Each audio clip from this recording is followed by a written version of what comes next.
நண்பர்களே, அன்றாட வாழ்க்கையில் மொபைல் போன் பயன்பாடு தவிர்க்க முடியாது. அதே நேரத்தில் நம் ஆரோக்கியமும் மிகவும் முக்கியம். அதிக மொபைல் போன் பயன்பாடு பல ஆரோக்கிய குறைபாடுகளை ஏற்படுத்தும்.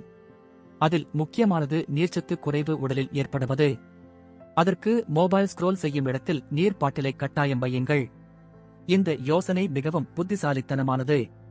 இதனால் ஏற்படும் நன்மைகள்: 1. மொபைல் பயன்படுத்தும் போது அருகில் தண்ணீர் பாட்டில் இருந்தால் அடிக்கடி தண்ணீர் அருந்துவது நினைவூட்டப்படும். 2. இது உடல் வறட்சி ஏற்படுவதை தடுத்து உடலை நீர்ச்சத்துடன் வைத்திருக்க உதவும். 3. போதுமான அளவு தண்ணீர் குடிப்பது உடலின் ஆற்றல் அளவை அதிகரிக்க உதவும். 4. செல்போனை பார்த்துக் கொண்டு அதிகம் சாப்பிடுவதை தவிர்க்கும். 5. அடிக்கடி தண்ணீர் குடிப்பது கண்களை சீராக வைத்திருக்க உதவும். எப்போதும் நம் ஆரோக்கியத்தின் மீது விழிப்புடன் இருப்போம். ஆரோக்கியமே ஆனந்தம்.